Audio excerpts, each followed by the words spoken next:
And we're live. Let's see. Robert, can you hear me? I sure can. Welcome in, welcome in. How are you doing, Robert, on this beautiful, wonderful Saturday evening? I am doing great. And how about you? I am doing absolutely amazing. First of all, I want to thank you truly from the bottom of my heart for taking some time out from your busy Kickstarter schedule, and we're going to get into that in detail here in a little bit, to just kind of hang out and talk with me and my community. My pleasure. Always glad to chat.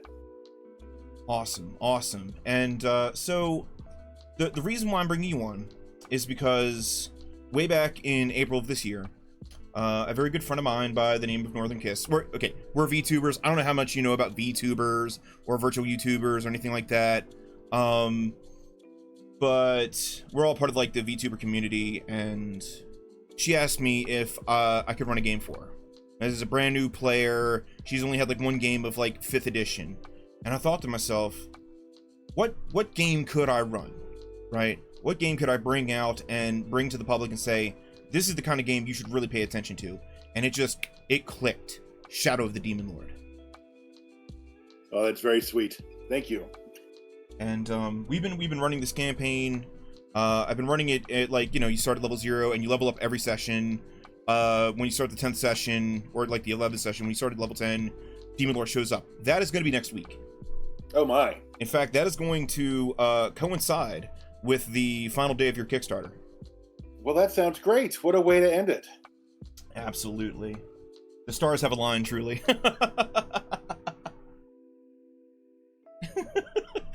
Electric Glacier says, it has been a death march. Why is it like that? I'm sorry. It's the nature of the game. But first, before we get ahead of ourselves, Robert, I want you to just take have as much time as you want and just formally introduce yourself. Sure. My name is Robert J. Schwalb. I've been working in the gaming business since around 2002, 2003. I got my start during the D20 system boom that resulted from the release of the OGL 1.0 that coincided with the release of D&D 3rd Edition. I eventually landed a gig with Green Ronin Publishing, and I became the D20 line developer after doing a bunch of freelance work. From there, my job title expanded to include Warhammer Fantasy Roleplay 2nd Edition, and then it expanded again to include Thieves World, and also A Song of Ice and Fire Role-Playing, which is the role-playing game based on Game of Thrones, and the rest of those books.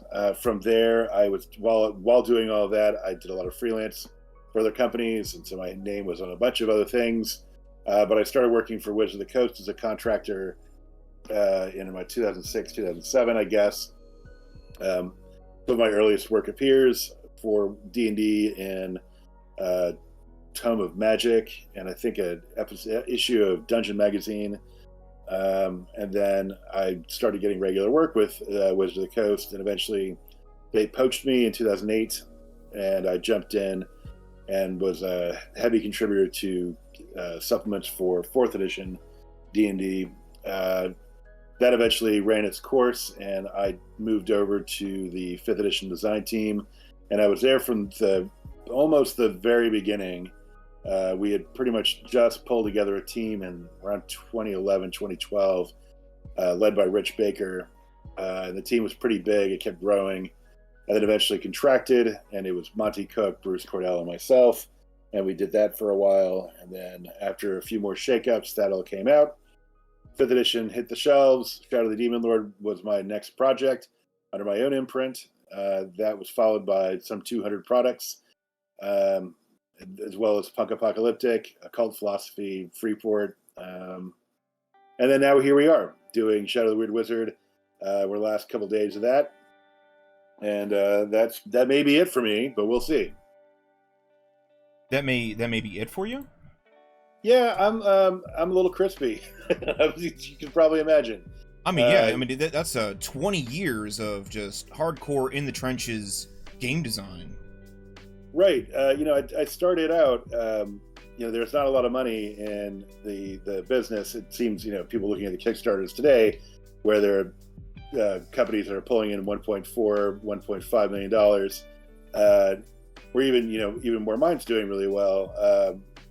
When I got started, you were lucky to get 4 cents a word, and so to make a reasonable living, you had to write close to 40 to 60,000 words a month, and that's what I did for a long time. And when I was working for the Green Running, I also supplemented my income with freelance work to do it. So it's been a long go. And I love what I do, and I love gaming, and I love what Weird Wizard represents and what it's going to bring to the folks out there who play role-playing games. And I've got other ideas for role-playing games, other things, but you never know. I might get my commitments done and then disappear. We'll see. Well, very good. That is quite the rap sheet that you have. So I suppose it would be strange to ask of you then, for people who are looking to get into the gaming industry, specifically the tabletop gaming industry, what advice would you have for them in this day and age, in the year of our Lord 2023? It's a weird question to ask, pun intended. Not a question to ask, but it's not a clear-cut answer. There are a lot of roads to getting in. Back in my day, which was a tail end of the old way of doing things, you shopped yourself around and begged for work, and if you were lucky, you could get an article in Dragon Magazine, and that might get you attention from Wizards of the Coast, or if not there, some other publisher. Not everybody took that route. Other people started their own thing, but it was harder to do that then. Self-publishing now, and the barrier to entry is so low. There's really no reason why you can't just start making things and selling in a drive-through now. And if really to determine whether or not you've got the chops is whether or not you can actually make a product. And then once you make the product, if you can string together 5,000 words and make a short adventure or something, and you get people looking at it, that may be your way in. I think the one thing I would caution folks who are really considering this, that if you do this for a full time for a living, and they make it your primary job, the way you fill your time, it's kind of cool to start, and then eventually then you start realizing that you can't imagine any part of your home office that isn't touched by gaming, and then it spreads into the rest of your house and the rest of your life, and it kind of takes over everything. So I caution people to, if you really love role-playing games, maybe the best thing to do is just keep playing and running them and making stuff for them for your own games, and not try to monetize it. But then if you think you've got the chops, and you're willing to potentially sacrifice your love for the hobby, then I think diving in through self-publication is the way to go. I certainly don't think shopping yourself around to other publishers is even worthwhile anymore, because there are very few people. I mean, I know Ian World dropped a graphic the other day about the average rates industry. I pay 12 cents a word, but 12 cents a word costs a lot, and it's cheaper for me just not to pay myself to write. And so finding enough work to string together a month or 3 months can be tricky. That's not a happy answer. Sorry. Would you say then that perhaps it would be better to kind of come at this from like the part-time angle, from like the freelancer angle? I think if your words are good, it doesn't matter what your product looks like. Right. If you can write a really gripping adventure, and you shop it around on the internet, and you're publishing under your own imprint, then someone's going to pay attention, and you're going to start grabbing followers, and followers are what kind of make this business work these days. Yeah. The alternative is that you try to land a job that's hard to get, Wizards of the Coast or Paizo, and or Mephidius or somebody else like that. But those jobs are few and far between. We've joked in the past about you have a better shot of becoming an NFL quarterback or a football player than actually being a full-time game designer. There are probably more football players pro football players or people that are doing this 40 to 60 hours a week. Mm. That may or may not be as true anymore because, as I said, the barrier to entry is so low. It seems like every week there's another Kickstarter for a 5e skin product out there that somebody's making a whole lot of bank on. Mm-hmm. I think that's great, and it does create opportunities for anybody. So I think that really the trick is just kind of learning if you have the ability to do the work, and if you have the ability to do the work, and you can put together words in a way that makes sense and they're gripping and engaging to the reader, then there's nothing to stop you from making this as an actual honest go. I also would add too that being a game designer is more than just making feats and subclasses for D&D. There's a whole world of hurt that's out there as if you start venturing further afield from design that's already done and trying to pioneer your own design.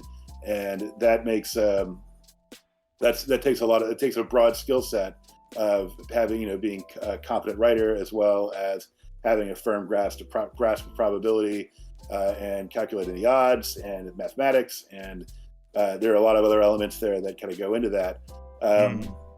So that it's a shame that there's not a really rigorous training program for tabletop game design.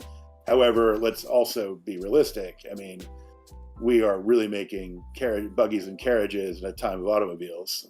Still, I think D&D is certainly popular, but there are a lot of other barriers to kind of reaching that same level of popularity. Like, people have asked me, well, why don't you have a D&D Beyond program for Weird Wizard? It's like, well, probably because I don't have $3 million to go ahead and build a team and to do all the art and the interface and all that stuff. There's kind of a pie in the sky, but there's also just kind of getting started. It's like going back to what I was saying before. It's like anybody can make an adventure. Anybody can make a collection of feats or subclasses or new spells or new magic items, and that's really the best place to kind of get started. And it doesn't have to be D&D either. You could look at Pathfinder or jump in any one of the programs that are out there for a variety of role-playing games. I know I have Disciples of the Demon Lord for Shadow of the Demon Lord. Anybody can go in there and make product for it, and we even give you all the trade drafts that you can use to make your products look like ours. That's really cool. And so I know that the same thing's true for Delta Green, and there are a bunch of other games out there that let you do that. And it's a cool way for you to kind of tap into an existing fan base and then kind of try to make them also extend their interest and their devotion to your stuff. You know what I'm saying? Yeah. Especially if it's a game that you're particularly passionate about, like, say, Shadow of the Demon Lord or Delta Green or something like that. Wow. That was an amazing answer. Now allow me to offer a counter offer to this, like a counter argument. The way I got into gaming and in the gaming industry is just like you said. I was really passionate about this game called Pure Steam, and through Icosa Entertainment, and I wrote a couple of adventures, and I started running them around the local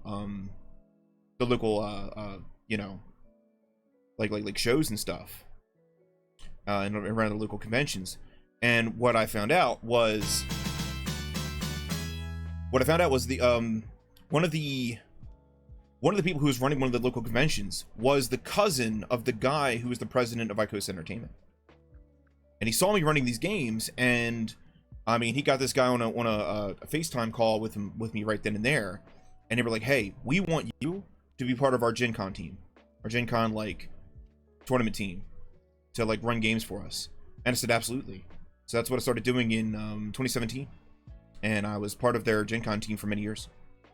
That's great. That's great. That does also shed light on the fact that there are all sorts of ways to become involved in the hobby without having to chain yourself to a desk. Convention support, doing streaming, running live plays. There's all sorts of ways that people can kind of get involved and help grow the brand, help grow just the hobby experience beyond what it used to be.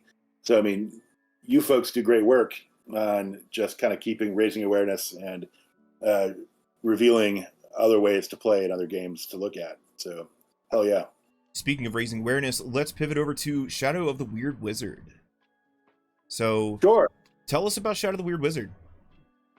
Shadow of the Weird Wizard is a crazy game. It's huge. It's got all sorts of bells and whistles. It lets you do all sorts of cool things while still cleaving to the design ethos of Shadow of the Demon Lord. Yeah.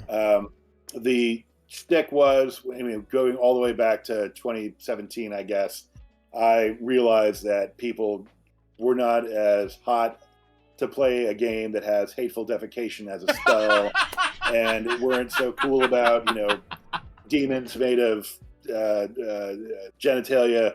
And so I realized that there was probably an opportunity here because there was a lot of interest in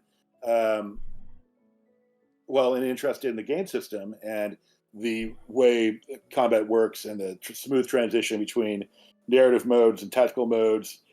The fact that you can have this idea of deep character customization that happens in a manageable manner where you're not making level by level choices, but you're making big chunky choices that kind of reflect the story of the campaign, compressing it down to the most important 10 adventures you're going to want to run through. Right. All those things that people really grooved on with Demon Lord, but then just were like, the Forbidden Tradition is not really for me. And Rob's got some sort of bizarre obsession with poop and filth. So we're going to just play something else. And so I realized that I'm just cutting my nose off. And so I started work as early as 2017 on doing something. And of course, at first I was just going to strip out all the naughty bits and then realized two things.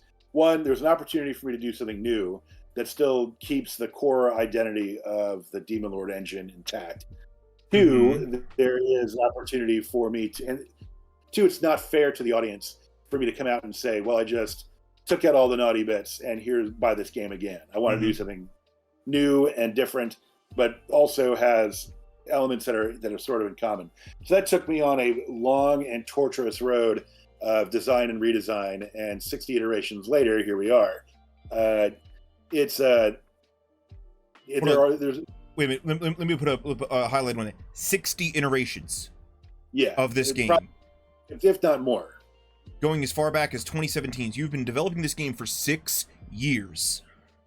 Right, and I didn't really start working hardcore on it till maybe 4 or 5 years ago. Okay. And then Kim Mohan came on board a couple years back, and we worked on the project together until he passed. So it was a project. It's been a lot of struggles, but we got there.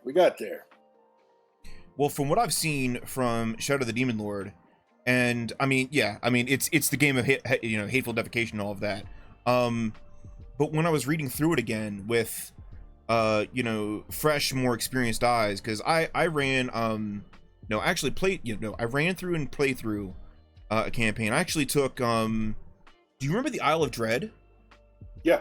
I took the Isle of Dread and then I kind of threw it into a meat grinder, and that meat grinder had Shadow of the Demon Lord written on the side of it, and I just turned the handle a whole bunch of times, and I ran Isle of Dread through the lens of Shadow of the Demon Lord back in 2019, and it was amazing. It's a good fit. It's a really good fit. Yeah, and I also played through a Shadow of the Demon Lord game before that. I want to say maybe 2017, 2018. And when I went back to read it in preparation for this campaign that I've been running online, which is Shadows Over Waypoint Keep, which is basically my treatise on oh god, what's the original name of it? The one of the keep, the one Gary Gygax wrote. Keep It to Borderlands? Keep It to Borderlands, yes. It is my treatise on Keep It to Borderlands. Again, I just threw it through Shadow of the Demon Lord and just turned a handle a whole bunch of times, and this is what came out. I was reading through the book, and I was just like, wow.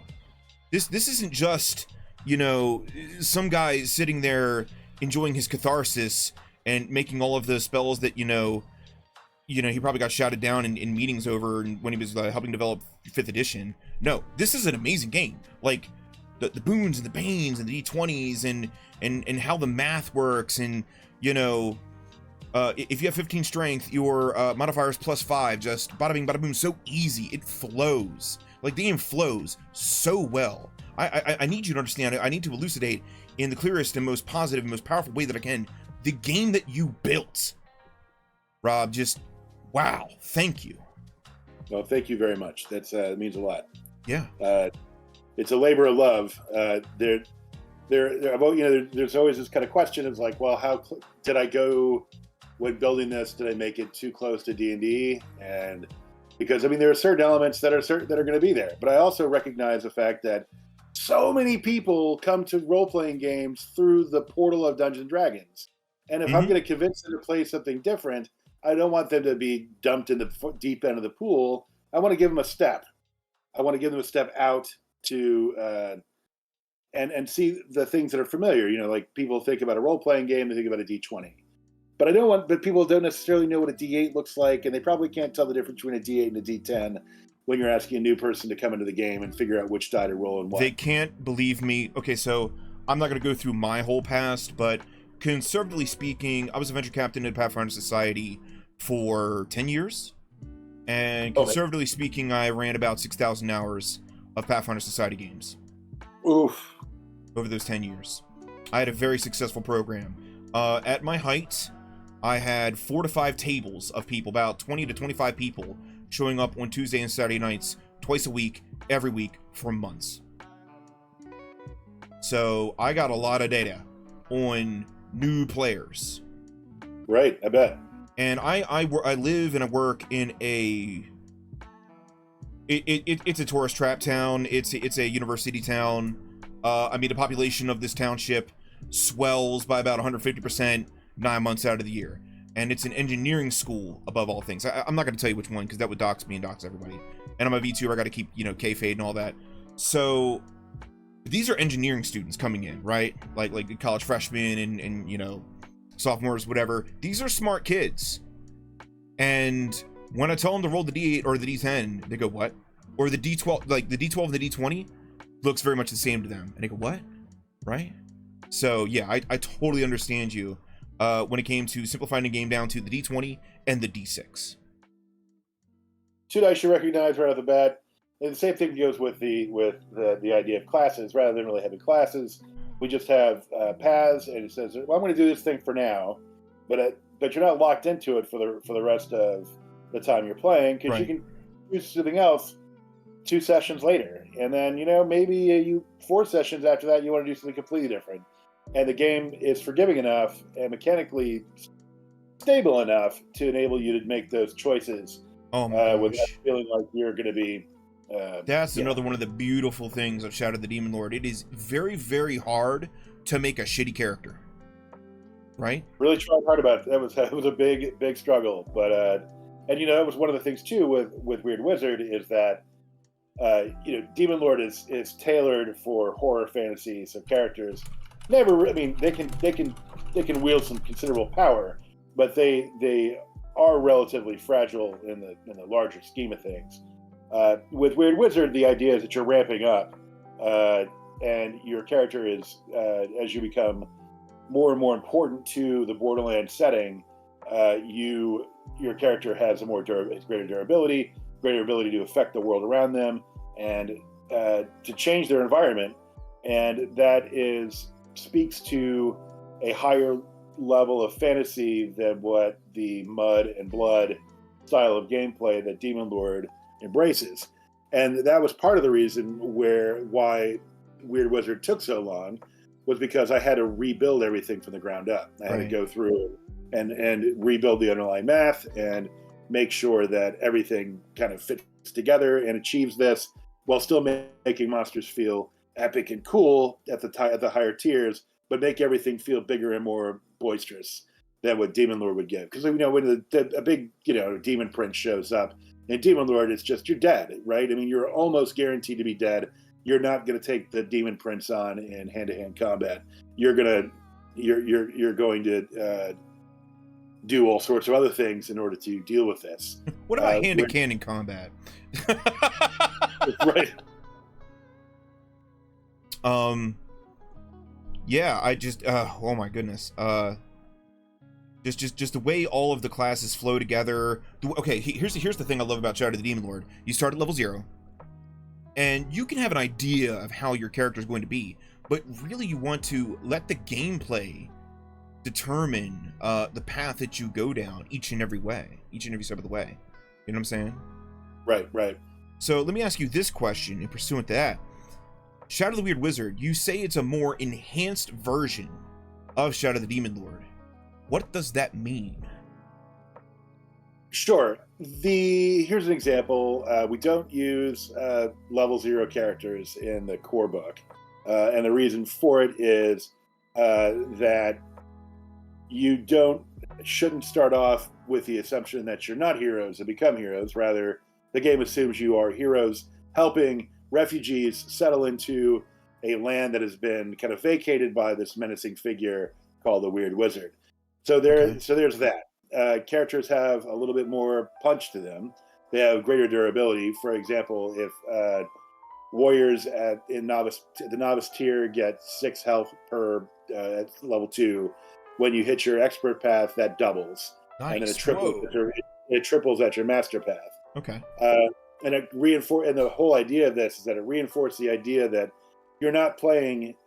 This is not.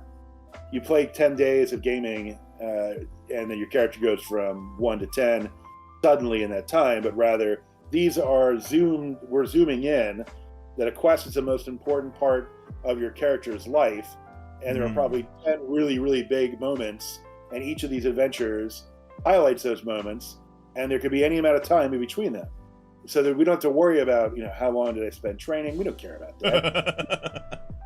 Yeah. You really didn't. I just kind of I leave the pedantry at the door, and we just kind of get into the cool bits of what makes gaming fun. There are some spells, likewise, they also have a little bit more punch to them than Demon Lord spells do as well. Right. Granted, Demon Lord does cool stuff like cause your genitals to fall off, or cause you and another friend to fuse together and become a weird, strange amalgam of 2 people in one. And you have to share turns and do all sorts of cool stuff like that. That's fun and exciting. Right. But that doesn't really fit this game. This game does, just on raw damage, it is possible for you to have a hit or 0 effect that does 30d6 damage at the highest tier of the game. You can fire that spell off once, but it makes you feel really good when you hit because you just did a big ass pile of damage. Oh, Mom. So the scale is much bigger than what you had. Are you worried about combat slowing down, HP blow, yada yada? You know the thing. No. The combats last 3 to 4 rounds. What about time? What would we each combat would be 20 to 40 minutes or something like that? I don't see that it should last that long. Okay.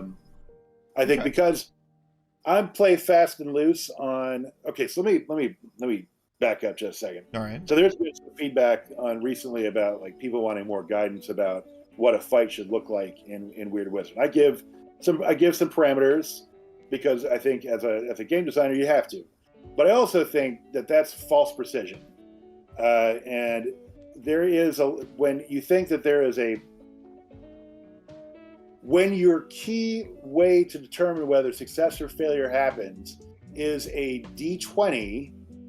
There is no way to really anticipate what's going to happen. Mm-hmm. So you could have a fight with 3 bandits and be seasoned adventurer type characters and go into this fight at half resources and you have a couple bad rolls and somebody's dead. Well, how do I even account for that? Right? There's no way to account for that. So what I really so this game allows you to have fights with. Maybe you do have a fight with a couple of bandits. Maybe you have a fight with a big-ass dragon that you probably shouldn't have gone to go face because he's over there in that chunk of hills living in this big cave, and there are a bunch of dead bodies around it for miles around. But, you decide, hey, I'm a World Cup champion. I can't lose, and we're going to go fight this guy. The game's like, yeah, go ahead. and there's not going to be there's not a gray wall that comes up and says, no, you can't do this. Okay. So the guidance is there to kind of give you what the game assumes to be a fair fight. Is it going to be a fair fight every time? No. But because of that, fights can go a lot faster than I think people would normally expect. Demon Lord fights can go pretty fast. I think even at the master tier, when you've got all the things moving around, it can move at a pretty good clip. And that's also true, because even though that there is your health scores do go up and get pretty chunky, keep in mind your characters are keeping pace with those chunky health scores.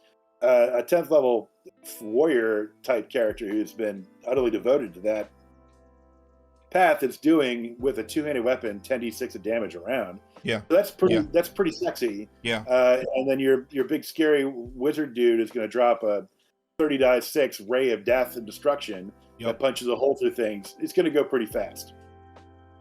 Oh yeah. All right. So does Shadow of the Weird Wizard go past 10th level, or how does leveling work? Leveling works exactly how it does in Shadow of the Demon Lord. When you finish a quest, we call them quests in this game because quest is more heroic rather than adventure, which speaks to me of Fafhrd and the Grey Mouser, where this would be more where heroes doing good things. So every time you finish a quest, you accomplish the quest goals.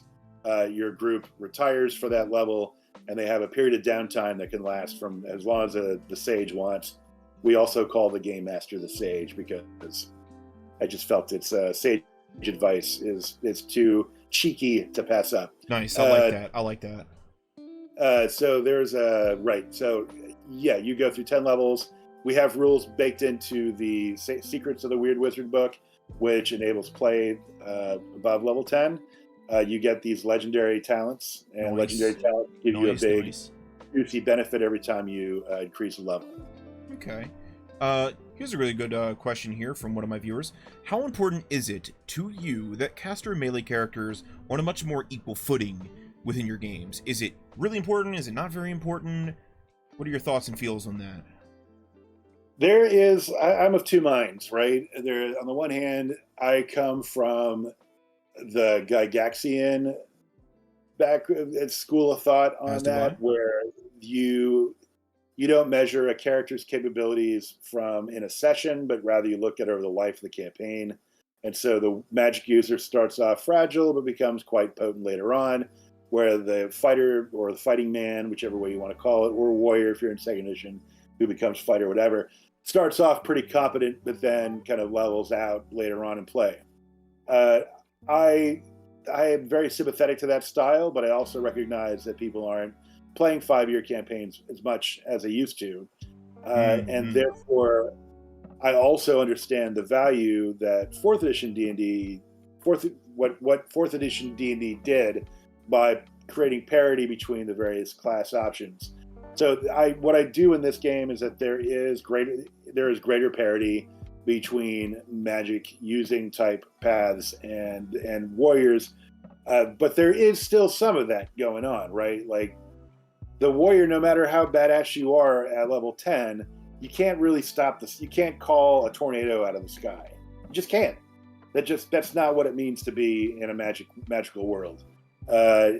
So now maybe that warrior's got a bowl of winds, to rip off Robert Jordan, that might be able to call up weather or something like that. Right. But that's outside of what the character paths give you. Still, if you're looking at like round by round, fight, you're fighting demons or whatever, the warrior's going to hold his or her own or their own all the way up through the highest levels of the game and still feel like they're making good contributions. Awesome. Here's another very good question. Boons and Banes feels far superior to Advantage. Were there any early versions of that didn't pan out? You bet.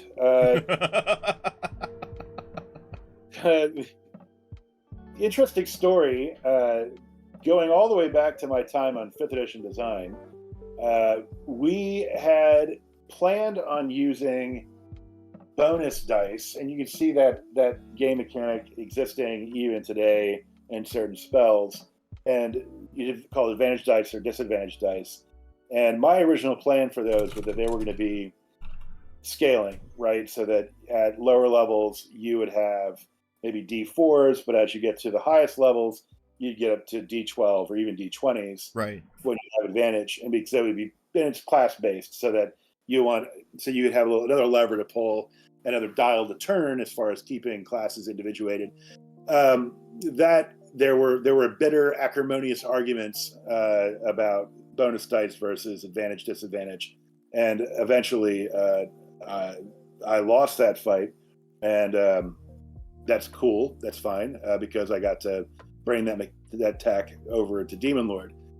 In the earliest days of Demon Lord, when there were still 20 levels, and you were choosing, I think, 5 paths, because it was novice, expert, master, paragon, and legendary.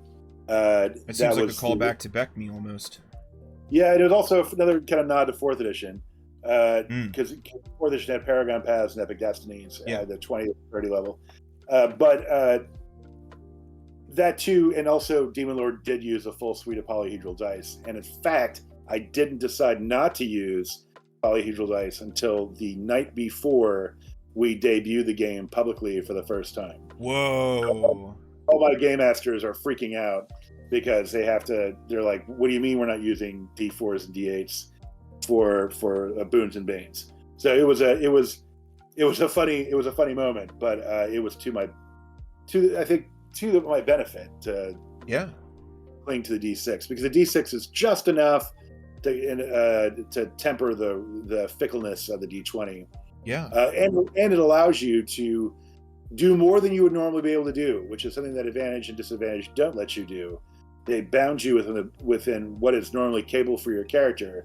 And I think sometimes circumstances should allow you to do things that are normally out of reach. Yeah. Not crazy, but somewhat out of reach. Yeah. So I've noticed, just from the touch and feel of the game, throughout the sessions that I've ran in this particular campaign that I've been running online, that even with disadvantage, if you roll well and you've got a pretty solid modifier, you can still succeed. And with enough boons, even if you don't have a particularly good modifier, you can pull it out. You can pull it out and just be able to do things that you wouldn't normally be able to do. And also the just DC 10 flat across the board for all skill checks. Chef's kiss. Thank you so much.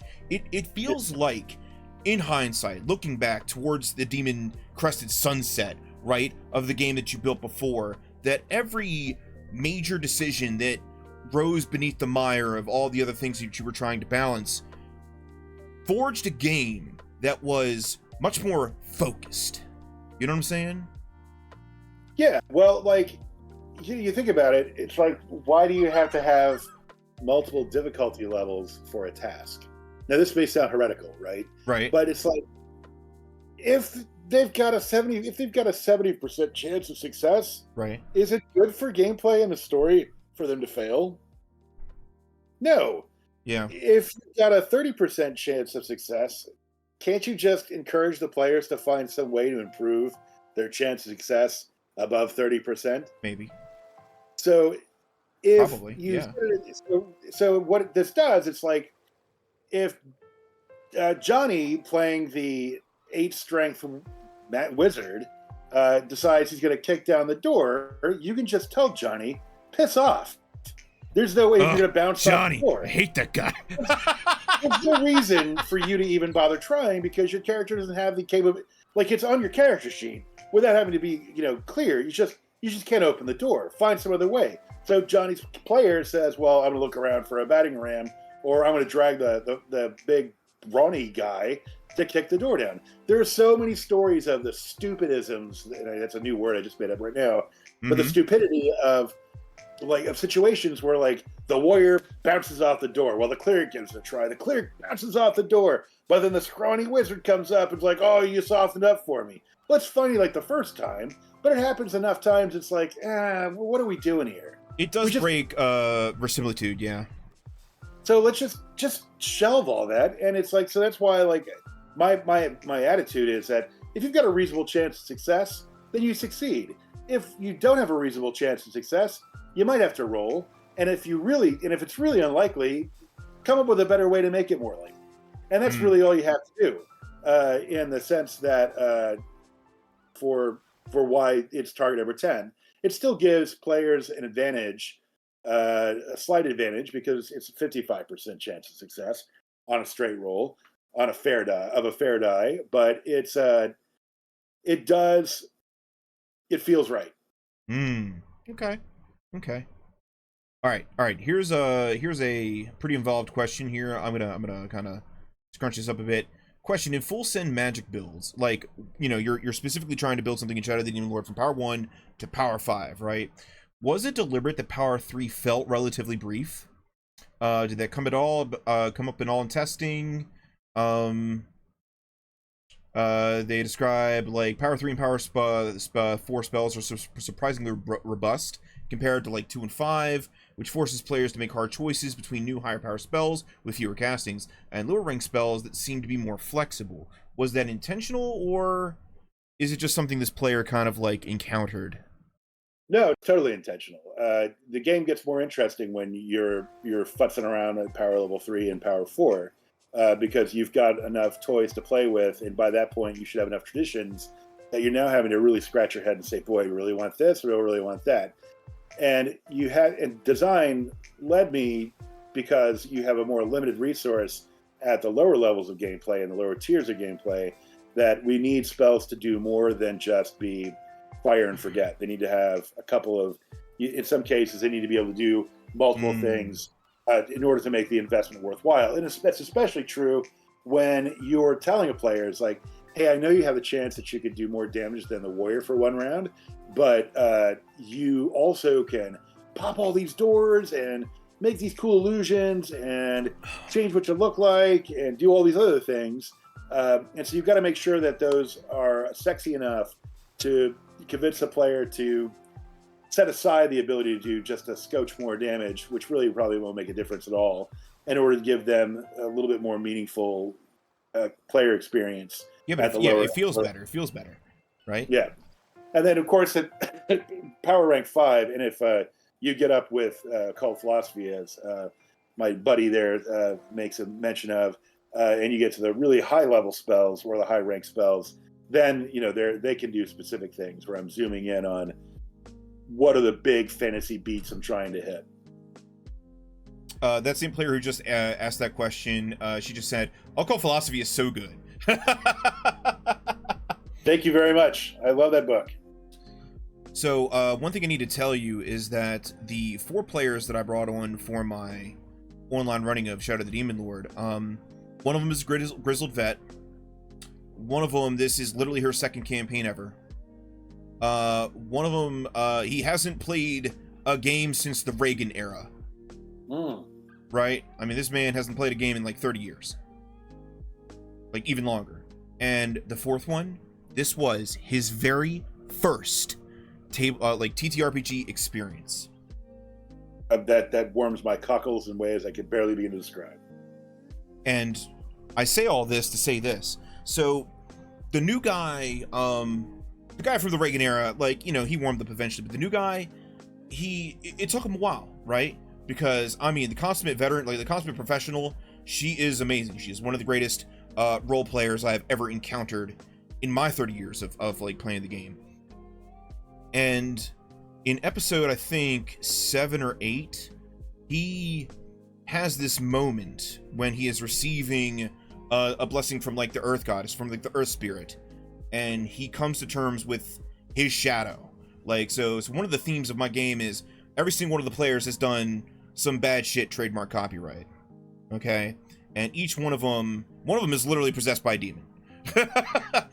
From level 0, has been possessed by a demon, because she is the world's shittiest necromancer, and she was trying to revive her dead husband, and she fucked that up, and she made a pact with a demon, with a very low level shit demon, and now they're kind of the shit demon is now roughly Jaegering this flesh suit around, and coming to terms with what being human actually is. Great character. I mean, just holy shit. Awesome. But Orlog is the character I'm talking about here. He has this amazing moment where he comes to terms with the things that he has done wrong, because he is an orc that has been basically used as a soldier puppet by the Empire. And in my running of it, like, the orcs have been able to like break out, and they're trying to find their own culture. They're trying to find their own thing, but they're struggling because they weren't built to have a culture. The Empire never gave them one. They don't even have their own language. Right? When I read that in the book, that struck me. I'm like, holy shit! What do you do? What do you do as a people? Right? And well, a lot of them became mercenaries. A lot of them became cultists, and a lot of them, but in a small sect of them, embraced Gaia. They embraced Mother Nature. They returned to the land. Right? And he has this moment where he, bears his soul to the Mother Spirit, and he's like, I'm sorry that I killed the woman who I professed my love to, and she spurred me. And he had never mentioned this to me before. He had never mentioned this to anybody, but he just performed in a way that, like, some people were crying from that scene, and it was amazing. And it was, say what you want about 5th edition or whatever, but it was your game, Robert. It was your game that provided that moment for that brand new player. So thank you. Absolutely. You're very welcome. I'm delighted. That's what it's all about. It's those moments, those story moments that live. It's not how much damage you do or whatever the hell else is going on in the game. It's the interactions with the world and the ongoing narrative and the interactions between the players. Yeah, it's good stuff. That's great. I'm very excited. Absolutely. Let's say Ruby the Lazy Goblin says, hey, I want to say that I love the game. The spells and classes and everything is so fun to experiment. And also thank you for so much for making goblins as a core race. Of course. I could not do Shadow the Demon Lord without goblins as a core ancestry. We had to do it because the bad guys are in it to live just as much as the good guys are. Right. And that's why, you have orcs with corruption at the start of the game, and goblins who are futzing around with filth in the sewers, and clockworks with souls stolen out of the underworld and bound to mechanical bodies.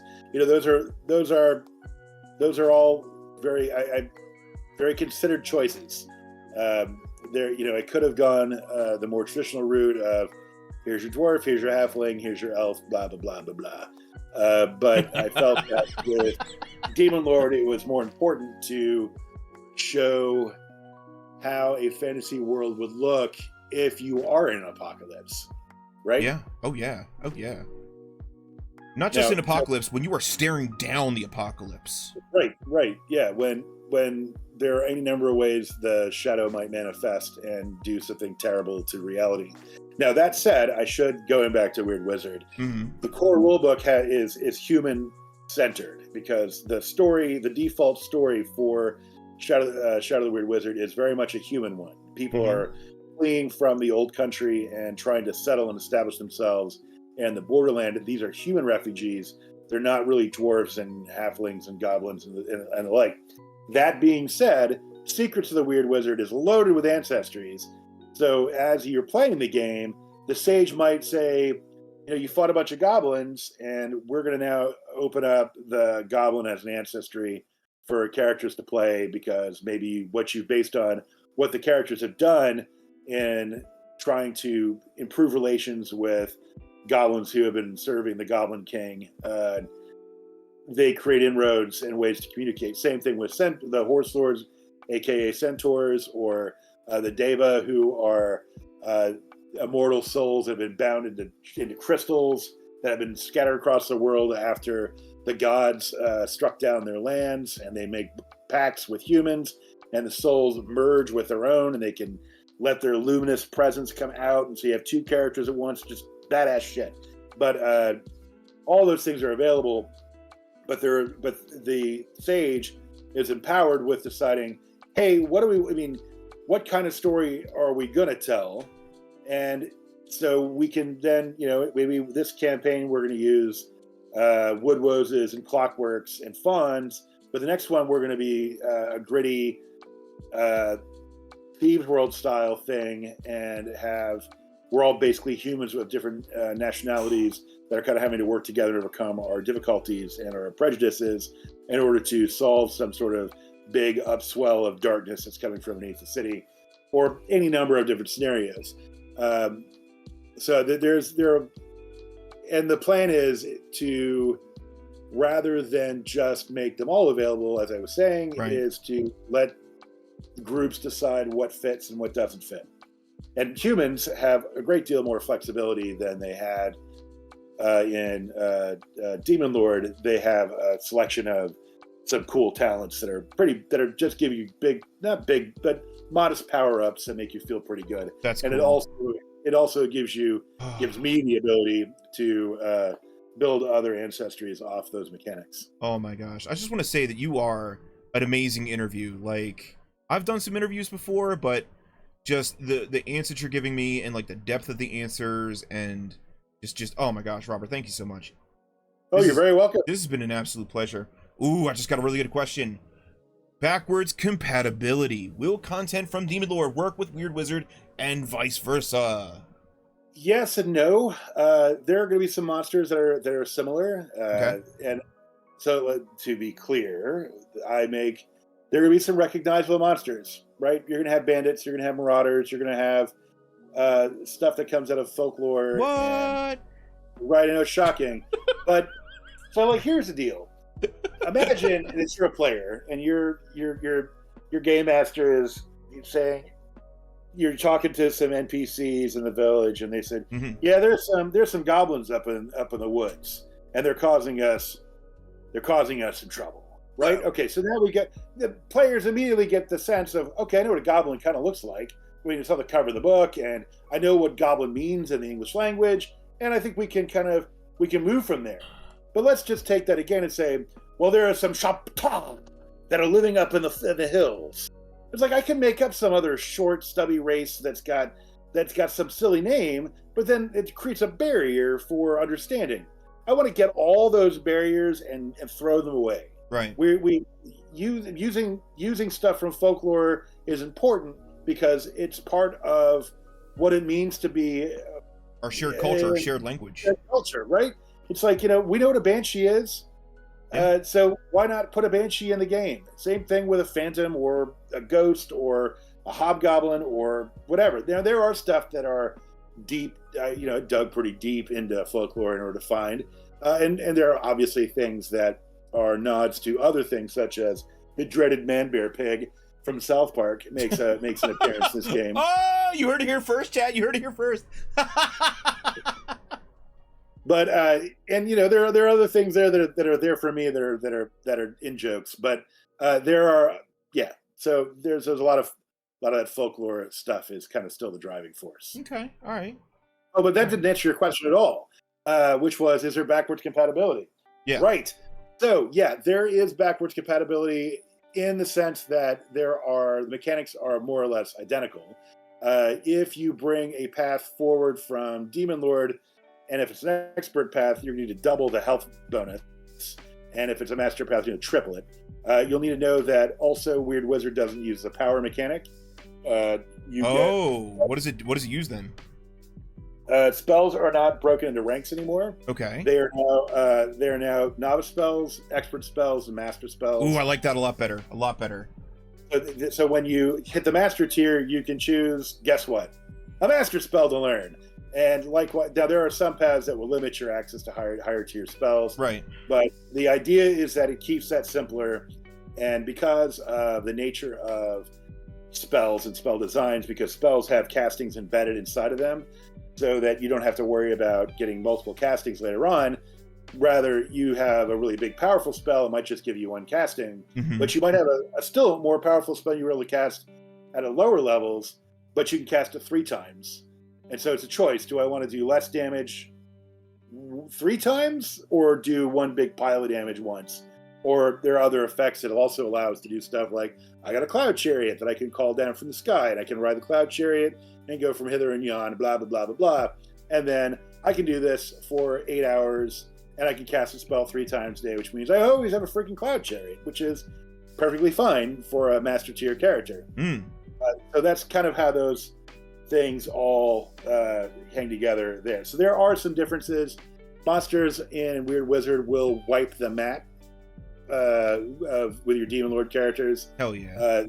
The again, another cheeky reference to my old love affair with D&D. The Type 6 demon will mess you up. It will mess up Weird Wizard characters, but it will really, really mess up Demon Lord characters. So go with caution.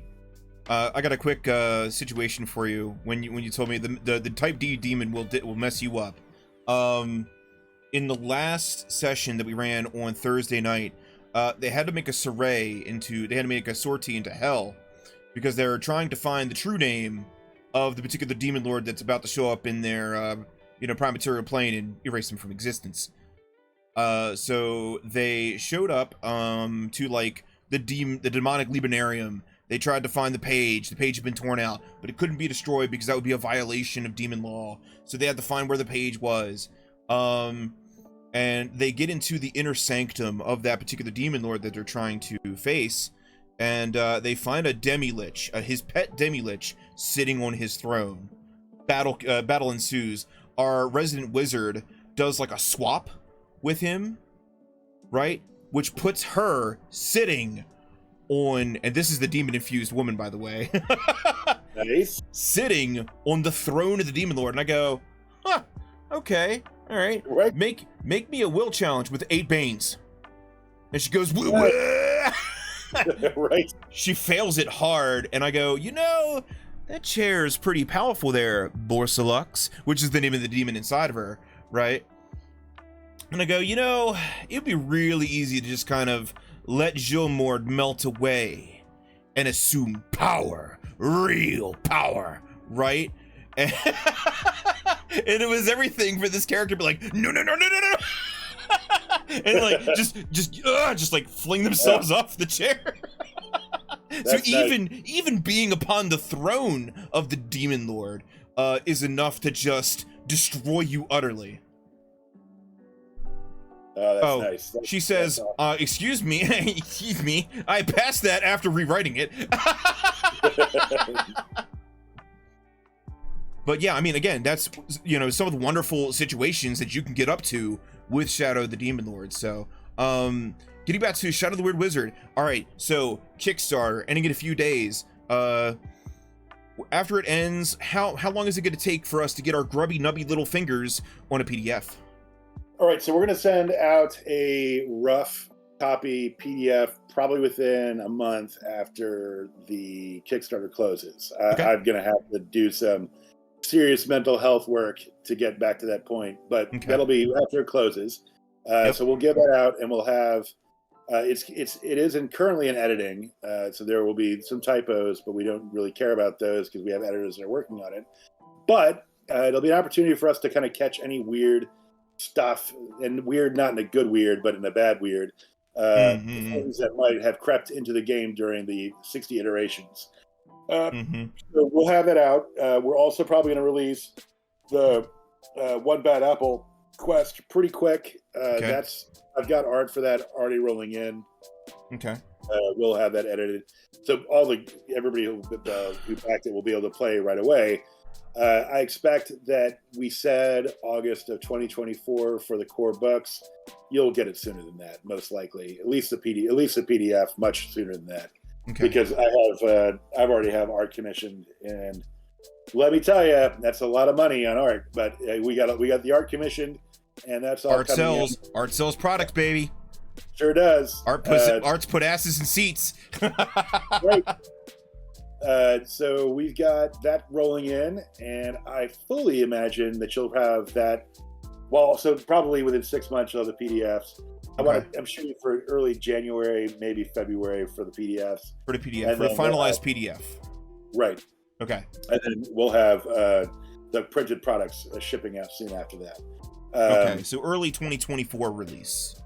Yeah, but you'll be able to get started playing right away because I'm going to start releasing adventures for the game. I already have 6 written, so we're moving at a pretty good pace, and I'm going to lean on some industry friends to help fill out some of those adventures as well.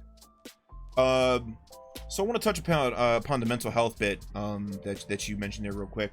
How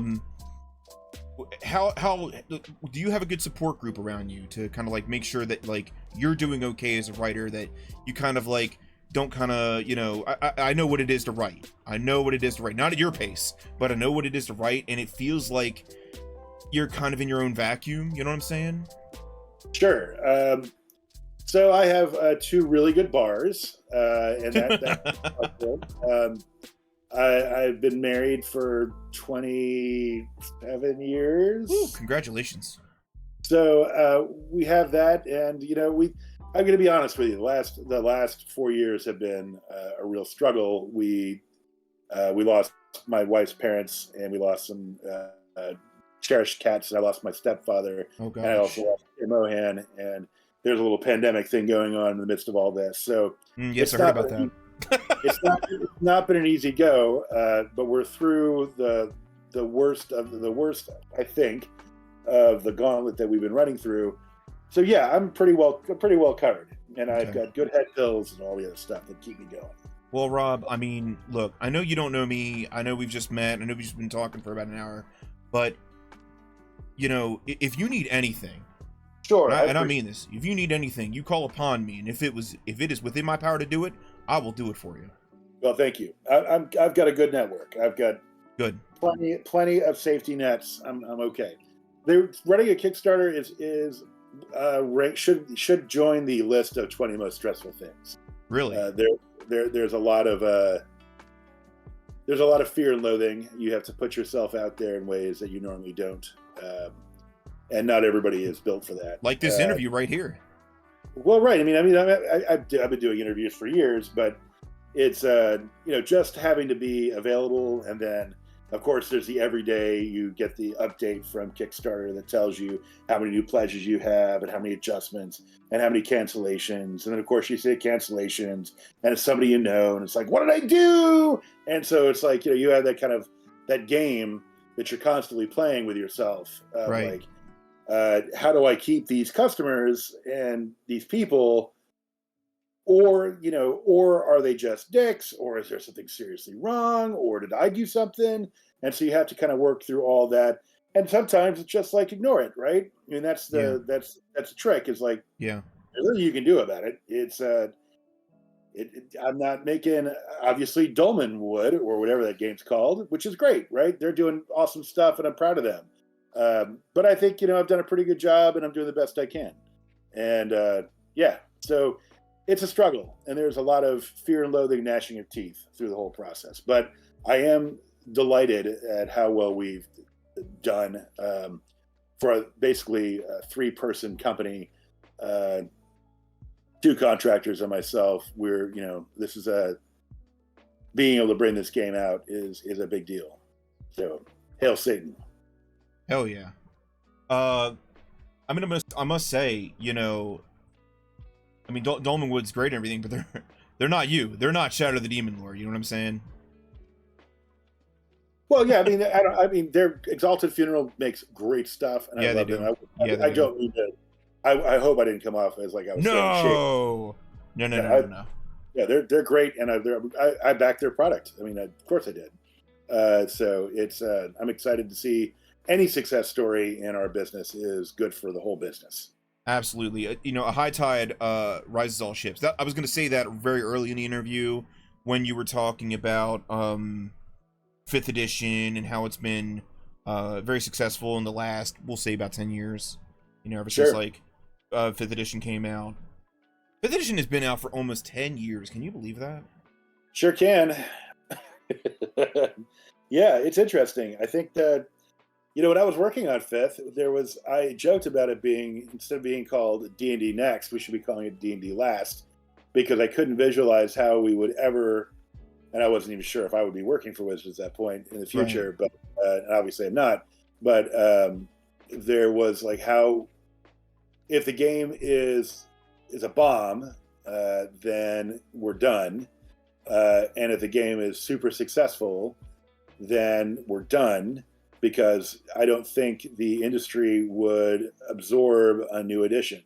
Yeah. And if you look at 1 D&D and all of the changes that have been floated, and how quickly it seems they're retreating from those changes and going back towards what we did with fifth, I find that Telling. I'm not sure. It's telling, right? It's like Yeah. I don't think people care. I don't think there's a point in D&D design where, and back at Fan Expo in Toronto several years ago, we were on a panel, Ed Greenwood, Jeremy Crawford, and myself, and some others, and we were talking about. Somebody asked what about the process, and I had said that I felt that every edition of D&D is a reaction to the one that comes before, and there was some argument about that because I think the counter was that no, we're trying to be inclusive and we want to make sure all D&Ds comes together. It was like, well, that's what we tried to do, but that's not exactly how it ended up, right? Right. Fifth edition is as clear of a reaction to fourth edition as you could. I mean, there is no other way you could do the exact opposite of fourth edition than what we did with fifth edition. Yeah. Right. There are fourth edition elements inside, but they're so buried that that you have to really, really dig for them.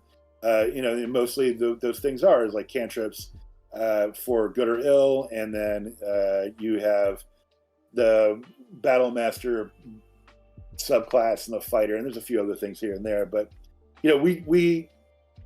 the original plan with that game was to be able to say, if I come from first edition and I want this kind of play experience, this game will give it to me. And what's really cool is that this game will give me that play experience while also lets Sally, who is a big fourth edition nerd. Sally. No, I'm kidding. Sally, right? She likes having powers and stunts and maneuvers, and she likes the whole cinematic thing. You look at Lord of the Rings, the movies, and Aragorn's a pretty straightforward fighter ranger, right? And then you got Legolas, who is like a fourth edition something. And so you see how that kind of all kind of hangs together. And so I'm not sure how I got here, but my point was that I really feel that every edition is a reaction to what comes before. And there are things that people want to fix. And so what happened with where we are with fifth is that fifth is a victim of its own success in that I don't think the audience will permit any major changes to the rule set because it's good enough for them forever. And I don't think there's going to be enough of a sales hit, at least for now. It's going to become like Monopoly. When's the last time Monopoly's rules have changed? You know what I'm saying? I think it was always a goal anyway. I think that's what corporate really wants, is that there's no reason for you to go through the expense and the loss of sales that happen when you're building a new edition. I mean, look at you'd always see when the edition's winding down when you start getting into environment books. So what was one of the final books for fourth edition? It was the Dungeon Craft book, which was and that, I don't even know anybody who bought it. I mean, I did work on that book, and there were some cool things in it, but it came and went without much fanfare. Yeah. So I think D&D is pretty much as stable as it's going to be, and that's great. And as long as D&D is selling at Target and Walmart and wherever else, and Amazon, and people are getting into the hobby, it enables all the other people out there to have an audience to sell, or a market to sell into which we can sell our games. Absolutely. Let's jump into Magic real quick, because lightning round, because it is past the hour that you allotted for me. Sure. Let's see.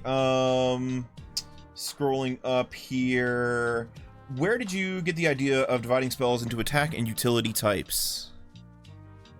That was for Demon Lord. Demon Lord gave the reason for tagging spells as attacks because we wanted to have the nomenclature that affects all attacks. An act of hostile magic would be the same thing as an act of hostile action, and they all kind of use the same language. Utility magic doesn't actually interfere or affect that. Having those big high-level tags sometimes can be really useful for sorting. So you might say that all of your attack spells do an extra d6 of damage for whatever reason. And then you have a utility spell that creates fire that does incidental damage, but you don't want your widget to affect your bonfire spell. Right. So it allows you to kind of sort that thing fairly well. I did not make that distinction in Weird Wizard. I kept those. They're Okay. just spells. Cool. Speaking of which, fast slow turns, is that a thing in Weird Wizard? Yes, although with a slight tweak. One of the things I found in Weird Wizard in Demon Lord after running hundreds and hundreds and hundreds of games was that, and this is not really a bug. It really is a feature. Combat tends to run. Players go fast. Well, players go slow on the first round. Monsters go fast on the first round, and then eventually everyone starts going fast. So it just all the extra phases just kind of fade away. Yeah. So rather than monkey with that at all and have 5 different phases, fast, fast, slow, slow, end of the round, I just make it sage, player, end of the round. Players can jump ahead of the monsters by using a reaction to do an activity called Take the Initiative, which lets them give up their ability to make a free attack, but in exchange for going before the monsters do. All right. So one of the things that I like to do for when I'm like running physical games of Demon Lord is I like to create a whole bunch of like 3x5 cards, and just put 1 or 2 on them. 1 for slow turn, 2 for fast turn. Yep. And hand them out to everybody, playing at the game, and I'm saying, all right, fast turn, slow turn, which one are you taking? And they put the card out, front facing. That way, at a glance, I can tell who's going fast, who's going slow. For sure. That we also use tokens that also released fast and slow tokens. They do the same thing too. Tokens are great, but I am poor. I hear you. They're not cheap. Although I do have a bit of good news that we are offering Take the Initiative tokens for Weird Wizard. They'll go up in the next 2. It's probably tomorrow. Nice. As an add-on, so we'll announce that tomorrow. All right, let's wrap it up. Is there anything else that you want to say to my audience, to me, to the gaming world, about Shadow the Weird Wizard, or anything really?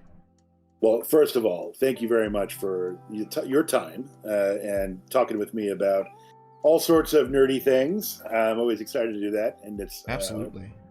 And also, I wanted to thank you for running Demon Lord and all the great stories you and your group have been able to tell.